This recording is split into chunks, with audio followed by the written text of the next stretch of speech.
marketing's primary job is to make sales easier, and marketing's primary customer has to be the sales team. If that doesn't exist inside the company, then we're just wasting time and effort because we pretty much run different silos. The ability for you to say, I don't need to prompt engineer, I don't need to know computers, I just want to talk to it. That is the best direction that you can get. Any piece of content you create and put out to educate somebody is like hiring a producer or a salesperson to live online for you 24/7, 365. So that captive coalition build that we're doing has benefited greatly from building this customer bot, which literally replicates many of the folks that are listening to us right now and that are fans of your show, which is that independent agent that really needs some more training, information, support, and guidance about captives because they might be interested, but they don't know. It's been terrifically helpful. If the voice that they see online is not the voice they get when you answer the phone, it's going to be a pretty embarrassing situation for you because what you put out there is what got them to make the move. If you can't be that person and deliver on it, you're in big trouble, man. People don't expect you that you're listening. People wait to talk. In sales, we just assume that people are waiting to talk. If you can show them that you were listening, by the way, and you can hold up a mirror and say, hey, listen, this is what I think I heard. This is what you shared with me, and this is what I took away from our call. You are 95% ahead of everyone else they are going to talk to. Our absolute best inbound comes from the long form blog posts that we write on very specific topics. Like that's never changed. When you say, how can you help me? Ask me one question at a time. You now have a two-way conversation. ChatGPT is interviewing you. It knows your perspective. It knows your goals. It knows your challenges. And it's going to deliver you value that you didn't expect. And it's going to give you ways to shave time and be more efficient and do things faster like you never thought possible. Rule number one in my life is and always and has been for probably the last 3 or 4 years, I record everything. I'm like Sandy Lyle in Along Came Polly. I've got the Eat True Hollywood Story crew following me everywhere, except it's not them, it's just cameras. If you can get information in, ChatGPT knows what Myers-Briggs are. ChatGPT knows what DISC profile is. It knows what these personality profiles are. And if you can feed it enough information, it can give you details as to what personality profile, communication profile this person is. What's up, everybody? Welcome to the Power Producers Podcast, where we are refining and redefining the sales game. And today my guest is Mr. Cary Weston, and he is going to talk about all things ChatGPT. And I'm going to be honest with you, he just told me the name of his company, and I completely spaced when I was introducing him. So when he gives us his background, I'm going to let him tell you how to find him and all of that cool stuff. So before we get started, Cary, why don't you give everybody the 10,000-foot overview, and then we'll get into the mix. Hey, so good to talk to you, David. And before we even go, I want to say, I hear when people come onto my podcast, they say, it's so good to talk to you. I want to tell you why. I've watched you, listened to you, interacted with you, and you're a giver, and you do it in a selfless way. You've got something that people can value from, and you do it because it's the right thing to do, and I think the world needs more of it. So I really appreciate it. I think we're aligned there. I really appreciate the time coming on. My name's Cary. I've got a business, CM Weston. I'm a certified marketing coach in Marcus Sheridan's They Ask You Answer program. I do consultancy. Nice. And my spiel, man, my 10,000-foot spiel, I help business leaders get more from the time, talent, and money they invest in marketing, and whatever more is going to be, because we don't have the same targets. So listen, I'm a practical and tactical guy. I love being in clarity. And you mentioned ChatGPT. I'm using it in a number of different ways to help people get more time out of their day and more value from their efforts. So that's where I'm at. Good deal. So yeah, and it's funny you brought up Marcus too, because I know he's really been out on the forefront and making sure that he's, had his voice out there for how he thinks it integrates into a lot of the things that he's doing and how it's making his life easier. So getting into that actually a little bit would be cool too. I'm a big fan of They Ask You Answer.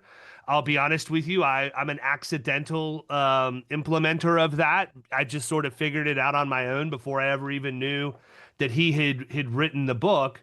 And then I read his book, and it validated a lot of the things that I had already kind of figured out, but then maybe helped me refine some of that a little bit more. And, a very practical example of that would be when I launched my private community, Killing Commercial. I was very hesitant about how much I would put out voluntarily about the mechanics of what was going. I mean, it's probably the same story everybody has that wasn't doing it, right? didn't really want my competition, if there is such a thing, to know what I was doing, how much I was charging, what all you got for that money, all of that stuff. And what I found, and I'm sharing this story with everybody because this really applies to a lot of our lives, even as producers and things. But what I found was I'm spending so much time with tire kickers that really never had any intent of ever joining the community because they just wanted to find out. I didn't tell them how much it cost, so the only way they could find out was to schedule time with me. And going back probably 3 years ago now, I created the entire phone call that I would normally spend 30 minutes on and turned it into the buyer's journey that we have today. And it's like 5 or 6 videos. We go deep. Here's everything you can expect. And the idea was I want to tell them everything I can. It's behind a gate. You still have to, give me your name and email address to get in there. So I know somebody hits it, but um, you go in, you watch the videos. If you want to talk after that, great. If you don't, that's fine too. Here's what I learned from all of that. Number one, people thought my program was more than what it really is, and they weren't reaching out to me because they were afraid it was even more expensive. Number two, they were afraid that I was going to put the timeshare presentation close on them if they got on the phone with me, which couldn't be further from the truth. But the net of it is when somebody schedules time on my calendar, if you go through those 5 videos and you get to the end, you understand everything. Maybe you have a question or two, but you have a pretty good idea of what you would be getting into and you want to talk. That's when they schedule time with me now.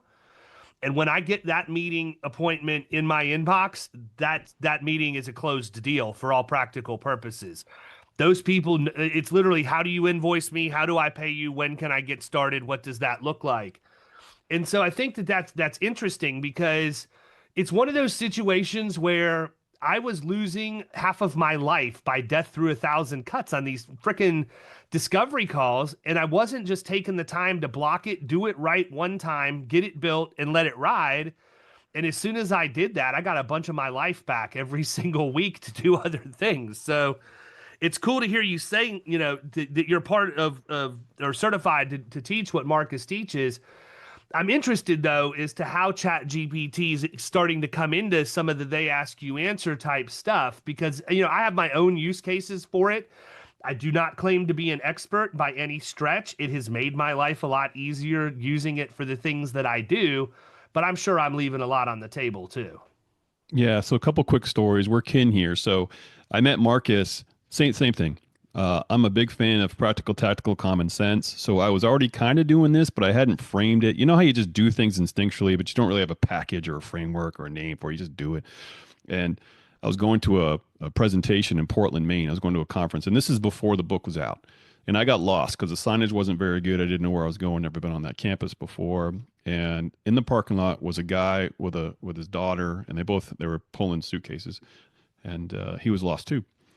So, hey, I'm trying to find this conference. He's like, yeah, me too. So we found it together eventually. We had our 30 minutes or our 30 seconds of, hey, nice to meet you. He goes his way, I go mine. I sit in the stands. The keynote comes out later that day. It's the guy that I was walking around in the parking lot with, right? So it's Marcus.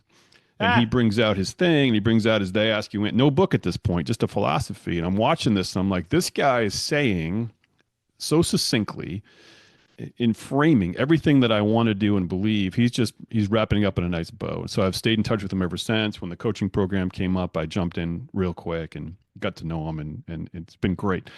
Listen, I worked with an $80 million insurance agency here in Maine.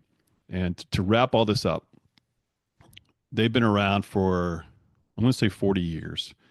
And what I found was that frontline CSR that took the initial phone call was spending the same amount of time with a 16-year-old shopping for their very first car insurance policy, enough just to get, the piece of paper into the glove box. That probably wouldn't renew, right, 6 months from now and jump over to somewhere else. They're just price shopping, whatever. They were spending the same amount of time with that call as they were with a married couple with 2 kids, a camp, a boat, 2 cars, right?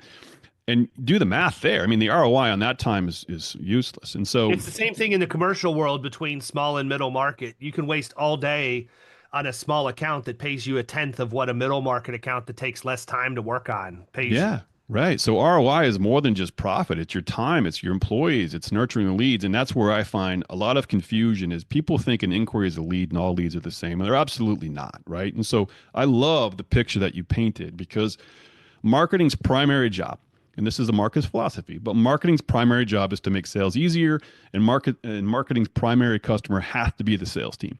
If that doesn't exist inside the company, then we're just wasting time and effort because we pretty much run different silos. And so the ability for you to package and reverse engineer that first 20 minutes of that sales call and get the information out so someone can get it at their convenience and not yours, scale your experience and expertise so they can decide if they trust you, if they're comfortable with you, if they're confident with you. And you're right.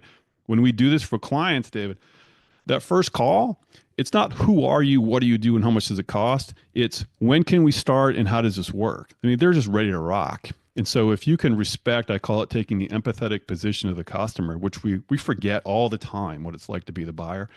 If we can take the empathetic position of the customer and have our marketing, our communication, our messaging, our tools, whatever we do, take that perspective, sales teams are benefiting left and right, and they're doing it with less time and less energy, and they have more time to do other stuff like you talked about, like get out in the sunshine and do some stuff. Yeah, I mean, I've always used the analogy, and actually, I kind of ripped Ryan Hanley off to use it. I've said something similar, but he did a better job, so I just stole it shamelessly and have used it ever since.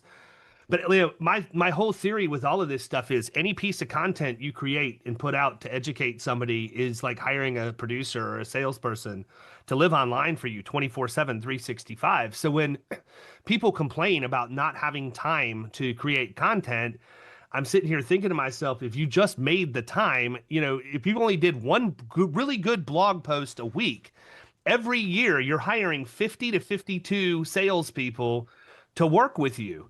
And I know that it seems like it's time consuming and there's always a million excuses for people as to why they can't do it. I don't have time. I don't know what to write about. No, blah, blah, blah, blah, blah. My boss won't let me.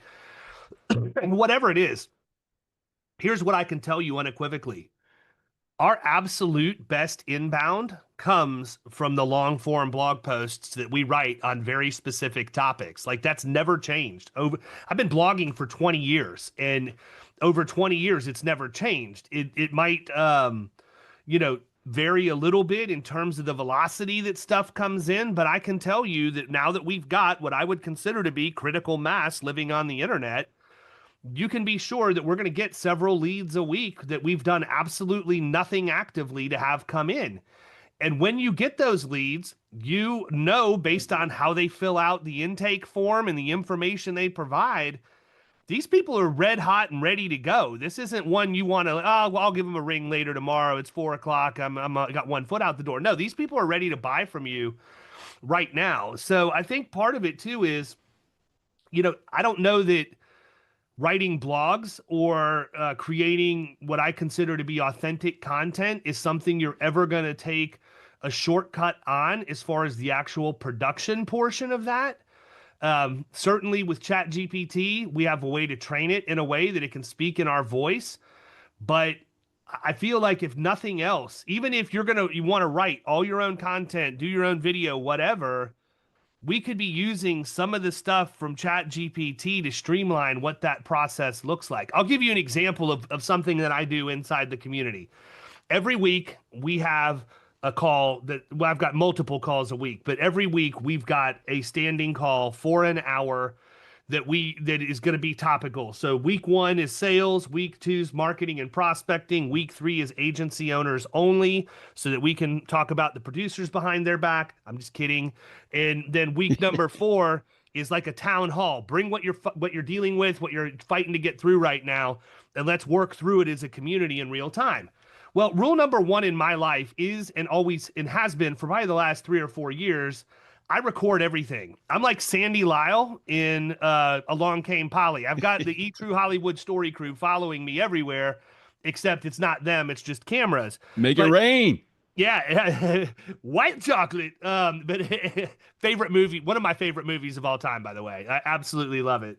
God rest his soul, man. Philip Seymour Hoffman left us way too early. Loved him. But I love it too. By the way, you got me in the rabbit hole now when he's guarding the fat, sweaty guy and Ruben's trying to switch. He's like, Ruben, I'm not going to switch with you right now. I've just learned how to guard this particular man right here. I love the slow motion Ben Stiller to the chest It's shot. That's one of crazy. my Yeah. favorites. Yeah. Oh, yeah. It's crazy. But what I do is I take the transcript from each of those calls and I'll run it through my GPT and I'll have it give me a summary of the call with any like with what I call tweetable quotes that I can put out on X or whatever.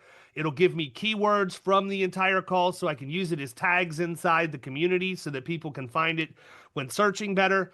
And it's a quick, probably 30 to 45-second overview of what we talk about. If somebody wants to, missed the call that week and said, I don't want to go listen to an hour. Let me see what it was about. 30 seconds, you're going to have an idea. If you decide you want to know more, I also do a call recap. I take the transcript, I have it formatted into a long form blog post to organize it in a more logical way than what might be bouncing all over the place in a conversation.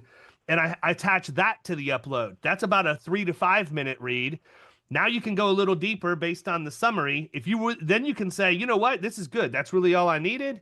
Or probably need to listen to this. And now I'm going to get all the nuances and the tangential conversation around it. It takes me a little bit of time to do that. It saves the community members a ton of time to help them understand, what they want to do, what they don't want to The do. transcript's gold, man. That's the new currency in ChatGPT. So I'm looking right now. I had a sales call this morning. I recorded the call just like we're doing now. Okay. And the call was 45 minutes. I export the transcript. I put it into my what I call a recap memo. So I have the same thing. I have a call recap bot. So I've programmed it. And I show people how to do this, by the way. My podcast website is chatgptexperiment.com. And there's resources there for folks to learn how to do this. But I took the transcript, I dump it into my recap memo, my custom GPT. I'm going to read you the sections here real quick. It's got a company overview, primary audiences, issues addressed in the discussion, what success looks like, recommendations, and next steps. So that formula is already in the document. It's already in the brain. So it knows to go look at the conversation. And by the way, because I'm not taking notes, I can be more present and I can ask better follow-up questions, right? And it knows what to go find in the transcript. It puts it into my language, my voice, my tone, style, and whatever, and puts it into this document. I had this recap memo to him within 3 minutes of the call. And folks don't, now listen, you know this. People don't expect you that you're listening. People wait to talk. In sales, we just assume that people are waiting to talk. If you can show them that you were listening, by the way, and you can hold up a mirror and say, hey, listen, this is what I think I heard. This is what you shared with me, and this is what I took away from our call. You are 95% ahead of everyone else they are going to talk to because it shows that you cared, you're actually on their side, and that you heard them and you're giving them back. They will say things to you that they've never thought of because they don't take the time, and I'm just as guilty. We don't look at our own business objectively enough. So they will say things and don't even know that they said it and forgot that they said it. When you show it back to them because you asked intelligent questions and you have something like this, read the transcript and give them back something of value, you have given them a gift and you have separated yourself from everyone else they're going to talk to. It's the most powerful sales tool I've created, and it serves me very, very well. Yeah, and I'm going to tell you what, man. If you want to talk about really mind-blowing, I bought one of those Plod AI devices that attaches to the back of my cell phone. Are you familiar with that? I'm not, but keep going. Okay, so this thing's pretty cool, man, and it's also morphed. So the one that I got, like I'm a big believer in I don't mind making a mistake if I can adopt things early. I'll cut bait if it's not going to work and move on, but I'm Fail never fast, going to fail miss cheap. Yeah, Exactly. I'm never going to miss an opportunity. I will always invest in something early just to see so I can be on the front of the curve. The original one had a magnet that would attach to the back of your phone, and there's a Bluetooth connection to the app. So, and there was a switch on the top so that every time somebody called you, if you wanted to record the phone call, you just flick the switch up and it would record both ends. And it basically did what you're telling me your bot does. By the time I got off the phone, off my cell phone, I have a document, a mind map of the call, and a summary that's broken down in a logical way. It's And crazy. this is a call that I had while I was driving down the road, Yeah. If I go So into a so meeting listen, and I wanted to do the same thing real quick, if I wanted to yeah. do the same thing in a meeting, I just don't flip the button up to record off of my phone. I hit the record button, set it on the table, and it's going to do the same thing in a I love it. face-to-face meeting that it does over Zoom. Yeah, and listen, I'm holding an iPhone as I'm talking to you, and now they have the record a call feature built into the iPhone iOS. I live on that, man. It's because all my calls are here, and so I just hit a button. I get the transcript the minute it's done, and I'm off and running. Usually, it was just video calls that I could do that. To your point, good on you for capturing it in real time, but I wasn't getting cell phone call because I didn't know how to do that. And then iOS builds it in, and now I've got transcripts all the time. And people are saying, "How come you're always recording my calls?" I'm like, "Because I want to be present. A, B, I don't want to miss anything, and three, I'm going to give you, or C, whatever the heck I'm on. I'm going to give you tremendous value when we're done because I'm going to use these tools to kind of dig in, not the what, but the why." Right. So we can Yep. actually find some value solutions and get going. So awesome. Yeah, we're on the same page there. Yeah, and you take it one step further. There are a lot of things that I say in coaching calls and stuff that are valuable to other people. And especially if I expand on a thought process, I can create blog posts from those calls that are accidental. Like I don't ever know when I'm going to have a good idea. I'd like to think all of them are, but they're not. But if I'm recording everything and I can capture those, then boom, we're that's one of the ways that we That get is the content, right? And that's 100%. where people fail. So one of the you asked me specifically how we can use ChatGPT, and I got an answer for you. But quite frankly, you've got me going in 15 different directions with circus music here that I want to jump on them all. But one of the things that people forget or they don't do well is when they create marketing language, blogs, content, whatever. For some reason, they change personalities. They don't talk like they talk in a normal conversation. They don't use words or phrases. They become this business clone of themselves, which is really kind of sterile and corporate and not real. And when you meet them, they don't talk that way. If you're recording everything, or if you have the courage, in lowercase c courage, to actually write the way you talk as if I was one on one, they get to know you more. You're more authentic. You're more valuable, right? You become an extension of your everyday work. And just back to our first point, when people actually meet you, they're like, oh, I already know you. I already know what you're going to say. I got all the information, right? It's just an extension of who you are. I So, can't no, tell you the number yeah, of times that happens to me when I go I'm going to be in Oregon next week, speaking at a convention.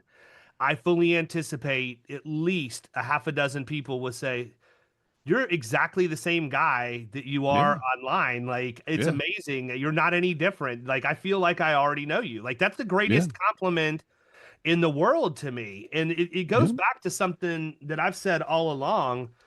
Your voice is what resonates with people. If the voice that they see online is not the voice they get when you answer the phone, it's going to be a pretty embarrassing situation for you because what you put out there is what got them to make the move. If you can't be that person and deliver on it, you're in big trouble, man. And I And think you that, look like everybody else. I yeah, mean, how many insurance companies do you work with that if you took the logo off and put someone else's logo, it wouldn't change? Like it's just the same stuff over and over again. And that's not if you wonder. So I'm going to go here. I wrote down customer GPT. One of the things, chatgptexperiment.com is the podcast website. There's a free guide that people can download. Okay. So it's my 5 tips for curious beginners. But in their free guide is a step-by-step guide to creating a custom GPT in ChatGPT that will think and process information like your customer, like your best fit customer. It's like having a 24-hour focus group to ask, to give feedback to do you understand this? Are there any questions? It's a life changer. I've had people tell me that the 1 hour they spent with me learning how to create this thing has forever changed their marketing strategy because now they don't have to guess. They are creating this replication of their best fit customer, and I get step by step instructions on the website for free.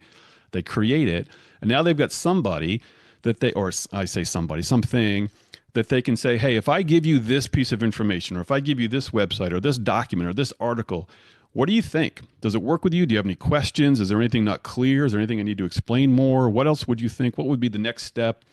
Listen, it's like having the group in front of you at all times so you get clarity from the other side of the and that alone is changing and the website it's changing people's approach, it's changing people's businesses and giving them more ROI.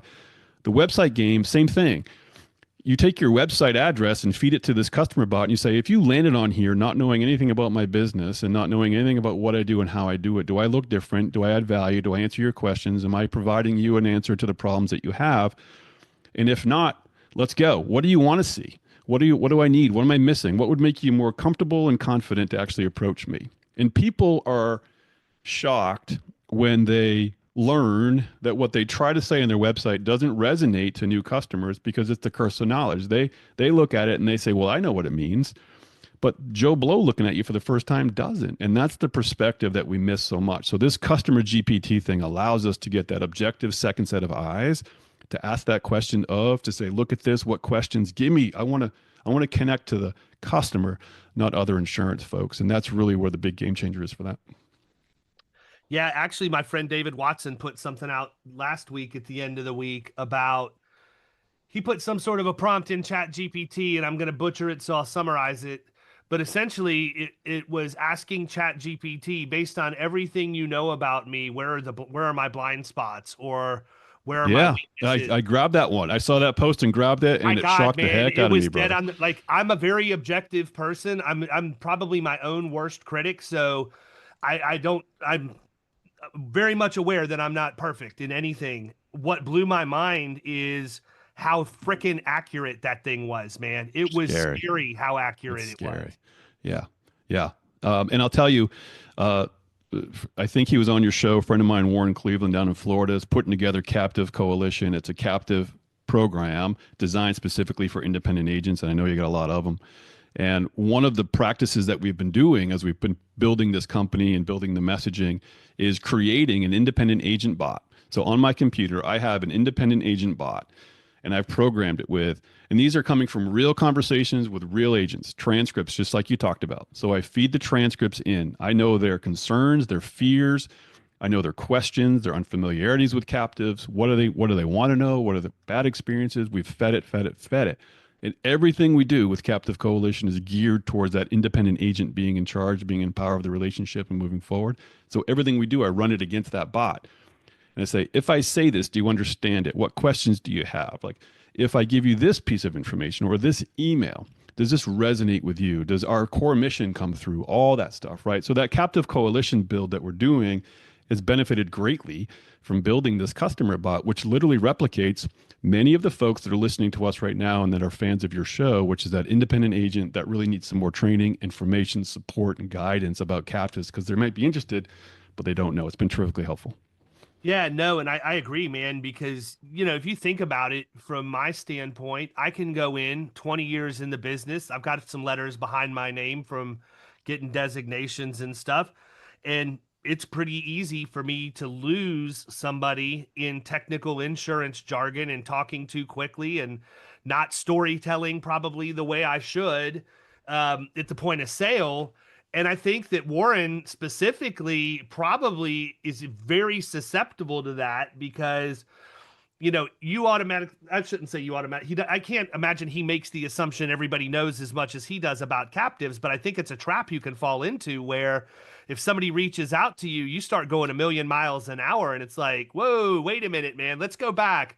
What do you mean collateral? I mean, Right, right. That's the four. So I call it the four words of death. In any marketing message and conversation we have, sales as well. The four words of death is what does that mean? So if you're creating those four words of death in your prospects' minds, then you've done something wrong. You got to slow it down and go, yeah, exactly. yeah, 100%. So what do you see with people taking Chat GPT where it is now and using that, aside from just making sure that your point of view's right and that you're hitting what a customer that doesn't necessarily know you or your business would want to gain from your website or even a topic. I Yeah, gotta believe there's some good strategy. Like one of the things that I've done is um I used it to give me the idea for my weekly LinkedIn newsletter. Like I don't write my newsletter with it. I use it to format it, but it's coming from something that I either dictate and then use the transcript from or that I type up while I'm sitting here. But I'm like everybody else. I would run out of things to talk about. So I asked ChatGPT, give me a strategy for a LinkedIn newsletter for 52 weeks that's for the audience of blah blah we'll blah blah go blah. even more personal, Dave, because I know you use the tool a lot, and you're running transcripts and all that kind of thing. The memory over the past few months, the memory inside ChatGPT has expanded to such great lengths, which is why your five blind spots exercise works so well. Well, here's what I do. I have two things I want to share with you. I've got what I call a two-way to-do list. Okay, so we all have to-do lists, we all have checklists and all this kind of stuff. but it doesn't talk to us. It doesn't hold us accountable. It doesn't ask us questions. It doesn't check in and refine. I've got a two-way to-do list that I've programmed. And again, on the podcast ChatGPT experiment, I talk about this. So I talk to Chat all week, and I have a standing agenda that we do on Monday morning. And it knows it. By the way, one of my agendas is working on one of those blind spots that you talked about because I did that. So it asks me about my week, my priorities, the blind spots. It's talking back and forth. And so I tell it what I need to do, remind me to do this, remind me to talk to this. I've got a meeting with David next week, da, da, da. So it'll come back and goes, is it time for your check-in? Yes. And then it'll say, okay, let's go one at a time. How did this meeting go? Do you need anything for this one? How's this project going? Back and forth, back and forth. And what that's doing, I'm getting such feedback from people because we're all stretched. We're all trying to get too much into our day. The 9 to 5 is gone. Like we are 24/7 on our phones, even at baseball games, we're working on all that kind of stuff. The ability of giving people back, and you mentioned this early on, giving people back both control and some time in their day and life is what this two-way to-do list is doing. People are stressed that they're juggling too many priorities and they're dropping balls. And that to-do list, the one-way to-do list only works if you remember to go use it. But if you're like me, I start habits and I do it for 5 days and then I forget to do it and I'm gone. So this is pushing back. And I've told it I need an accountability partner, a clarity partner. And so it asks me questions. And then to your point, I do 2 emails a week. I do 2 podcasts a week and 2 emails a week. And because I'm talking to ChatGPT so much, I use that memory to my advantage. And I say, hey, Chat, I need to put out an email to my listeners of the podcast. Based on what we've been talking about this week, right? Literally, not generic, but what have we been talking about this week? Give me some ideas based on the work I've been doing, the questions I've worked with you on, and the project I've worked with you on. What makes sense that maybe I should put into an email? And it'll say, well, on Tuesday you talked to so-and-so on this, and on Wednesday you talked to, so maybe that would be a good idea because it seems to be a pattern. Like, here we go, let's go. So it's not just giving me generic content. If you talk to it enough, it actually knows who you're working with, projects you're working on, problems you're solving, things you're doing. And it says, well, maybe you should talk about this because it seems to be a pattern. And that helps me tremendously. It's honestly incredible with the memory expansion, how accurate it is, because I mean, I've got so much content out there that we've also fed into it that like it knows me like the back of its hand at this point. At least from my perspective, it does. And I'm pretty nitpicky about it. But I mean, to give you an example, there's people like I'm doing a Wednesday webinar series right now where I'm just doing a free webinar every Wednesday at 2:00. I decided I was going to do it for May. A lot of people signed up, enjoyed it. I don't mind spending the hour doing it because it keeps me fresh on all this stuff. So we started carrying it into June. But when I went in to set these webinars up, these are all people who have been on my podcast at least once or twice. They've all been on killer calls inside the community. They've probably done a webinar or something with me before. In many cases, they spoke live at Producers in Paradise at least 1, if not 2 years. I mean, we've got all of this stuff in here. So when I was going through to do and Kevin Ring from the Institute of Work Comp Professionals is probably the best because I've got a ton with Kevin. Yeah. But as I'm going through to plan the webinar with him, I can go through and say, based on all of the conversations we've had with Kevin over the past, give me a good outline for an hour-long webinar, leaving plenty of room for questions and answers. All of that, it'll spit it Pops out. it right out. Number one. Then it gives me the copy for the landing page. It'll give me I ask it to give me preliminary email copy and a cadence for which I should send it out to be in best practices. It will give me social posts based on that content and everything. And what would have taken me hours, not even a year ago, I can have done in like 10 minutes at this point for an entire webinar. And so I do presentations to groups as well as one-on-one trainings to show people how to use ChatGPT for exactly what you're saying. I did a workshop. I did an in-person workshop 2 or 3 weeks ago now, Days Blend. There's about 200 people in the room. And I said, raise your hand if you have too much time and not enough to do in your day, right? And of course, no one's going to raise their hand. And I said, if I could give you back an hour a day, just an hour a day, would that be worth your time here today? And of course, the nods, right? And so we go through, and this is an exercise I want to give you for your listeners, is you don't have to learn ChatGPT. This isn't software. You don't have to go and learn how to use it. That's too big of a task, too big of an ask, and it creates anxiety because people have technology fears. There's no program. All you do is you just say, "This is who I am. This is what I do. This is one thing that's taking too much time in my day. It takes me too long to do this, whatever it is, creating a proposal, it doesn't matter. How can you help me?" Honestly, I call AI instead of artificial intelligence, that's too computers. It's an amazing intern. That's the mentality shift that I give people. This is an amazing intern. If you hired an intern in your insurance agency and it sat down next to you and you said, "Go write me a proposal," and that's all you gave me, the proposal you get back is going to be crap. You know that, unless they've got a long experience, but let's assume they don't. ChatGPT, I'm holding my hands up as I'm talking to you. I'm holding both hands up, and the space between my hands is everything that ChatGPT knows in the world, from fixing radiators to car batteries to building a tree house to apple pie. If you narrow the band and just tell it, forget all this other stuff. I just want you to focus on helping me and my agency with this one task. That's how you set up the conversation. This is who I am. This is what I do. These are the struggling I've had. This is the one task that takes too much. It says, "I got it." It forgets the radiator, apple pie, and treehouse. And it says, "Great." And when you say, "How can you help me?"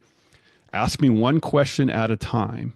You now have a two-way conversation. ChatGPT is interviewing you. It knows your perspective. It knows your goals. It knows your challenges. And it's going to deliver you value that you didn't expect.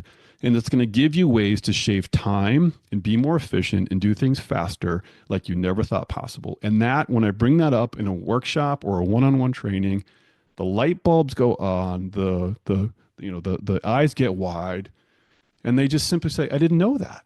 That's so easy." I'm like, that's the gift. That's the value. That's where you're going to get most out of this thing. So two things. Number one, I think, and I'm going to make an assumption here, so I could be completely wrong. I don't think that the majority of people that are wired like I am even know how to use an intern to help them. And what I mean by that is, I know exactly what you mean by that. I'm It's so easy used to to do. doing it all It's easy to do myself. it. I Yeah. just put my head down, I do it, I get done, I get done with it. And that's terrible, man. That's an absolutely horrible place to be. So Not going and scalable. It's not scalable. slowing yourself down and just saying, "Okay, let me go ask this thing for help and see what comes back and follow this process." Not only is it going to tell you how it can help you, but you're probably, if you've never gone through an exercise like this before, you're learning things that you could get help with that you never even would have thought you would have gotten help with, that are going to give you, that's going to give you time back in your day. Yep. The other thing I was going to say is, I've noticed recently in 4.0 where it's getting more and more, I don't want to say aggressive, maybe proactive is a better term, where if you put something in that's too broad, it's going to come back and ask you those follow-up questions on its own in many cases. Yeah. Yeah. And so two things I tell everybody is, when you're doing this, the ability of telling it to ask you one question at a time is important. Because if you and I are talking, I would not throw 5 questions at you at once and say, "Remember all those questions, now answer them in order." That's just not how we communicate as humans. So when it starts to give you all that stuff, people are amazed when you say, "Oh, you can just tell it not to do that and now ask me one question at a time." Yes, that's the point, right? You're in control of this That's thing. how It's it a gets trained. conversation. Yeah, it's a conversation. Number 2, the 3. So David, I'm going to do this. You and I are doing video. I know this is, I don't know if it's going on video or not, but I want to It'll be ask on you. YouTube as well. Yeah, All right. So people are going to be able to see you do this. David, I want you to raise your hand right now. I can do it well with my new shot that I got this morning. There you go. Now I want you to raise your hand higher. Okay. Put it down. I know you're in pain. Why didn't you raise it that high the first time? You didn't tell me how high to raise it. You're exactly right. And ChatGPT does this. Okay. This is the tell me more benefit, right? So when you ask ChatGPT for an answer or help, it raises its hand halfway and it says, "Ah, here you go. Here's the answer." When you say "tell me more," he's like, "Okay, you want more detail?" It goes all the way up and starts giving you incredible detail. So at the beginning, what people do is they try it once, they don't get good results, and then they have this opinion that this isn't going to be valuable to me. When I do workshops and trainings, that one thing with the exercise of raising your hand You got to tell it, I'm interested, but let's go deeper. Tell me more. And it is amazing the level of clarity and detail and specificity it will help you with. Whether it's a task, whether it's a message, whether it's an audience question, whatever, the ability for you to go deep is there for you. You just got to be able, again, to understand this is a conversation. And if you want more, ask for it.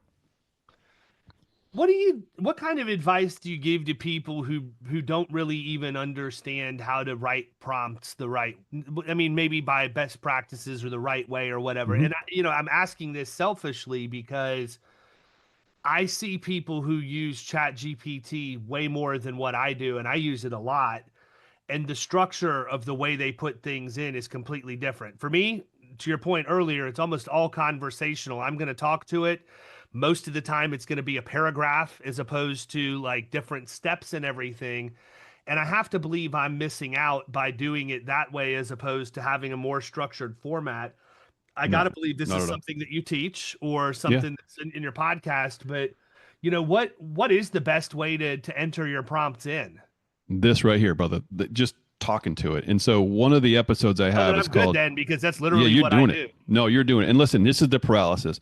If I give somebody a blinking white cursor and say, talk to it, we type much differently than we talk, right? We talk differently. We use depth. We use details. We go, and it's good. That's what ChatGPT needs.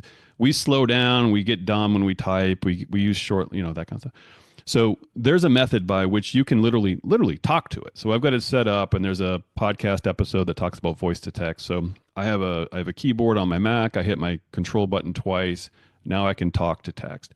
The reason that's important for me, and the reason those transcripts, by the way, that you talked about earlier, are gold, is because it's really getting how we talk and how we think right out. We're not typing. We're not slowing ourselves down to type. We're talking. We're expressing and it will organize. I will open up ChatGPT on a regular basis and say, I got to get all this out of my head. There's no order to this. There's no reason to this. This is just the circus music that's swimming. I'm going to get it to you. And I talk. And then I say, organize and make sense of this for me. And it does, right? It organizes my thoughts. It gives me reason I can go on, right? The ability for you to say, I don't need to prompt engineer. I don't need to know computers. I just want to talk to it. That is the best direction that you can get. That's the best value, the best output, and it's the best way you're going to get, let's say, any sort of output that's meaningful and relatable to the goal that you have starts with you giving it detailed instructions. Again, back to the intern, you know, did you ever do the exercise in middle school or junior high? Write the step-by-step exercises to making a peanut butter and jelly sandwich, and then you're going to pass it off to somebody else to do. I didn't do that, but my least favorite class in college was technical writing, which There is you go. essentially the same thing. Yeah, and And so I think it it's was funny, I right? 'Cause don't you think pass the it off. exercise was the peanut butter and jelly sandwich. I think it was how to program your VCR to record something later. So same Just to thing. date If you pass myself a those to little bit. somebody else, right? If you Yeah. pass it off to somebody else, you with the peanut butter and jelly sandwich, you need to follow these step by step. So they put a knife and they're stabbing the top of a jar that's not open because we forgot to tell them to open the jar and that kind of stuff. So it's the same thing with the intern philosophy and ChatGPT. Like you don't need to be super granular, but don't assume that it understands you if you haven't told it something. And the ability to just give it more details, it's going to thrive and it's going to remember, right? And the one thing I teach marketing people and business owners, the more that you can explain who you are, what you do, what your goals are, and who you're doing it for, the more valuable it's going to be on a regular basis. And that's where people are changing their marketing ROI, their marketing expenses, their business problems, that two-way to-do list. Like that's what I teach, that's what I coach. So I've integrated ChatGPT into all my marketing consulting and coaching gigs because it's like having another, at least one employee, sometimes a team, right? Because I can actually have these things talk to each other, by the way. So we'll go back to Captive Coalition for a minute. I've cloned it to think like Warren. I know his verbiage, his voice, his tone, his style, his intent. So when I write, I use the Warren bot. But then when I create stuff for Warren on Captive Coalition, I go over to the agent bot and I say, if you're going to read this, right, read it as the agent and tell me what you think. And I go back and forth. So you could have an editor bot, you could have a producer bot, you could have all of these things and they're readily accessible. And the best part about this, David, is it's not limited by your expertise or your disposable income. This is not a select crowd that gets to use this. This is open access. And whether you pay for it or not, listen, $20 a month for the paid version is a whole bunch of benefits that come with it. That's one sandwich lunch. That's one time to the corner deli, It's right? negligible, man. It Negligible. is. And you have not just a tool, you could have an entire team of people working for your business, an entire team of people doing your marketing. I'm convinced, I'd be surprised if it weren't there yet, that we are going to see a $1 billion valuation company that has one employee in the near future because of the Mm. ability for this to it's just so powerful and it's so vast, right? And it's so efficient. But we don't need to go there. The producers and the agency owners that we're talking to right now that are listening to you, if we could solve one efficiency problem for your business this week, what would that mean to your company? If we could fast track your CSR so that you're talking to more qualified customers and less tire kickers, what would that mean for your company? If we could, right, we can go right down the list. What would it mean for your company to solve one problem? And if we can do that, does your life get easier? Does your life get better? Does your business get stronger? All those things are possible. Yeah, and I mean, if you're solving those things for their companies, you're solving those things for their families and their life outside of work too, because Love they're it. present. You know, that's the biggest thing is being present wherever you're at, right? So too many times we take work home with us, and I can't tell you the number of times I'm eating dinner and one of my kids is saying something to me for 2 minutes, telling me a story about their day, and I've been zoned out the entire time and they don't even realize it. Yeah, And it's not so fair, is it? Right? It's not no, fair. it's We all not. do it. No, that's not who I want to be. You know what I mean? Right. So Right. I make it. I try and make a very conscious effort when I'm at work. I'm all in at work. When I'm not, I'm all in at home. And the less I have to worry about leaving when I leave work means the less that I'm taking home. I think one of the fundamental issues in all of this is that the average person in the insurance industry, that in the production space specifically, has never even taken the time to quantify what an hour's worth of time is worth to them. Like to me, I'm a pretty direct and black and white type person, so I need to know those kinds of things, but it's really simple. If my hourly rate is $500 an hour now, when I look at anything, if it doesn't hit 500 an hour, I'm not doing it. Like there's not even a tough decision there.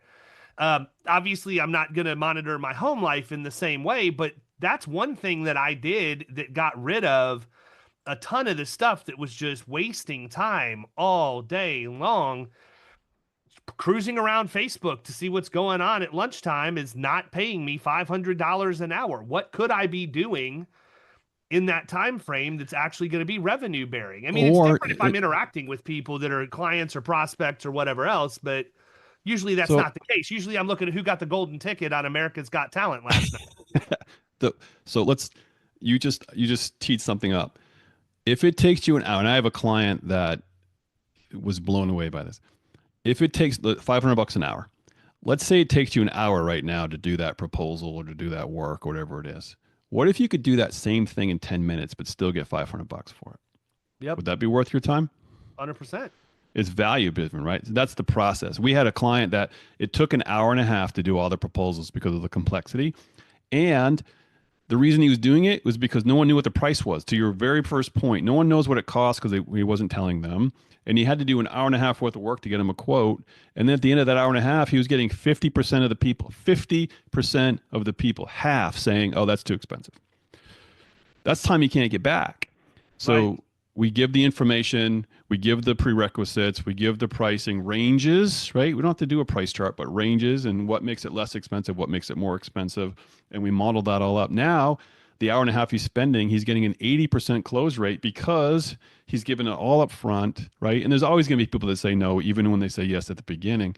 But his time is much more valuable. He's not spending 80 hours a week doing more work. He's spending the same amount a week, but he's getting more for it because the work that he's doing is turning into revenue, right? The last thing I want to share with you, and you hit on this personal life, we all have people in our life, personally or professionally, that we have problems communicating with because if you look at a disc profile, we're a different we're a different communication style. We receive information differently. Maybe I'm a summary person and they're a detail person. We all have ways in which we struggle to communicate.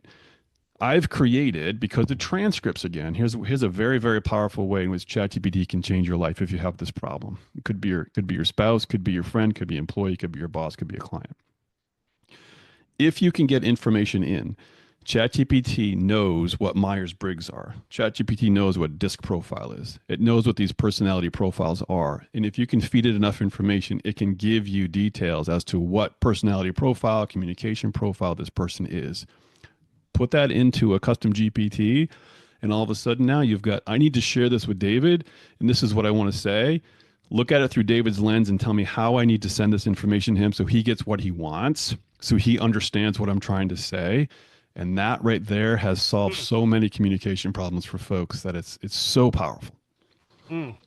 Listen, man, we could go all day long, but the good news for everybody is Cary has his own podcast. He's got his own website, and it's all about this stuff. And I have a feeling quite a few people are going to be checking that stuff out and reaching out to you, man. This has been a really cool conversation. Definitely not the last time I'm going to have it with you on the podcast, because I think that we can continue to build on this. And the reality is, if I had you back in 3 months, it's going to be different anyhow. You know what I mean? Oh, it's probably different than when we started this Yeah, conversation, right? exactly. No kidding. So tell them how to get a hold of you one more time before we wrap up, man. So cmweston.com is the company website. The podcast is chatgptexperience.com, experiment.com. Need to say that right. And lots of guides there, a lot of free stuff. Come join the community. Love to hear about it. And I appreciate, again, the opportunity of talking to you, Dave, because I know you're a giver. I know that you love to help others. And it's a joy to talk to somebody in that mind space. Well, I appreciate it, man. It's also fun for me to talk to people that are smarter than me so I can learn their tricks that they're using to go out and do this stuff at a completely different level. So I've just made more mistakes, brother. That's all. That's all this is you just keep trying and trying until something works. You know what? It goes back to what I said before. I'm never going to miss an opportunity, but I've got a lot of life experience. Right? Molded 100%. me. I feel like 100%. I'm God. I feel like I'm ChatGPT to God. Like he's still telling me what I need to do, what I don't need to do, and he's letting me stub my toe along the way. So anyhow, listen, everybody, reach out to Cary, check out his podcast, check out his website, free resources. And if it makes sense, book some time to talk to this guy. He can probably help you in your business in ways you haven't even thought of. Until next time, we'll catch you guys later. See ya.